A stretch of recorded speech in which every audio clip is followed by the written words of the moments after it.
boy oh boy, did PlayStation drop the ball with the PS Vita. In so many ways, the Vita could have been so much of what ultimately made the Switch successful. The Switch, however, did not drop the ball and became a mega hit, and its concept of being both a docked and home console and a handheld worked out really well.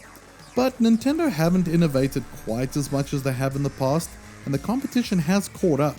I'm talking about handheld PCs like the Steamdeck and the LenovoGo, and of course, not just the ASUS ROG Ally, but the upcoming partnerships with Xbox to release Xbox versions of the Ally, as well as Microsoft's big push to optimize Windows for gaming and open up their platform to allow other stores and services. While many still don't fully grasp that the ASUS Xbox Ally models are PCs and not actually handheld consoles that can natively play console games, Xbox's big push for Play Anywhere titles, Game Pass, and an improved Windows gaming OS means that options like this are becoming impossible to ignore. Comparing these handheld PCs also puts a few things into perspective and makes you think, hey, maybe the Switch 2 isn't that expensive after all, and also, maybe this battery life wasn't as bad as I thought. I mentioned before that the Switch 2 goes for the same or more than a PS5 or Xbox Series X even here where I live, and so if you've got to choose only one, you either have to really like Nintendo games, or you really have to value handheld mobility. Otherwise it just makes way more sense to grab one of the dedicated home consoles and play the better versions of all the games, often at cheaper prices. For me personally, I primarily play on Xbox and I really love Game Pass. So my eye is very firmly trained on the Xbox Ally X because if the price isn't too bad, the OS is improved and it provides solid handheld access to Game Pass, Steam libraries, and all the other stores, then it's going to seriously have some good stuff going for it. We are now in a world where you're going to need to fork out $80 or your country's equivalent to play new and old Nintendo games, and other publishers are quickly jumping on board.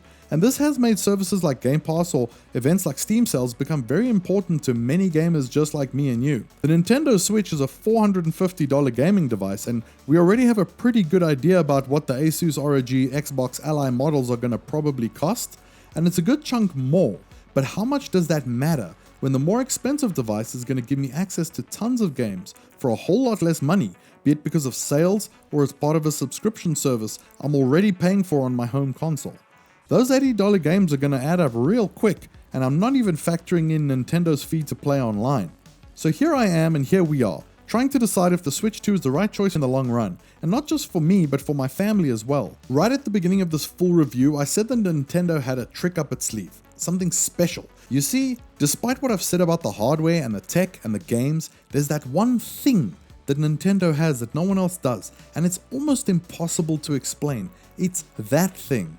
That magic, that certain special, intangible but completely observable quality that Nintendo products and games seem to have that brings people together and manifests fun scenarios out of almost nowhere. Just the other day, my parents, who are in their 60s, had come over and my kids were quite amped about the arrival of a new Mario Kart in the house, and before I knew it, we were all sat in front of the TV, Joy-Cons in hand, smiling and yelling as my youngest child messed around because he had assists helping him, and my parents laughed out loud as they wrapped their heads around the concepts of drifting and firing turtle shells at other racers. In that moment, I was reminded that despite everything I've mentioned, despite the pricing, despite the money-hungry corporates behind the scenes, and despite all the competition that might be out there, a moment like that just wouldn't have happened with any other console or handheld PC or other gadget, and for the life of me, I couldn't tell you why. It's just that special Nintendo thing. I'm still faced with a decision, and you might be too.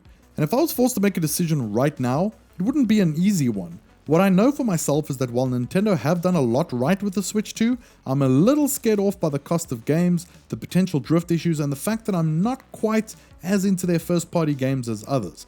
What I do want very much is a handheld that'll let me continue playing my home console games when I leave the house, and give me access to my Steam, Xbox, and Game Pass libraries where possible.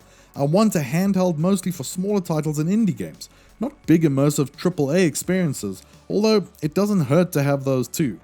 What I do know is that if I don't choose Nintendo, and I do go the other way, those other options will be many things, and do many things, but they'll never quite bring that special magic that only Nintendo knows how to bring. The question is, will Microsoft succeed at bringing Game Pass to the Switch 2?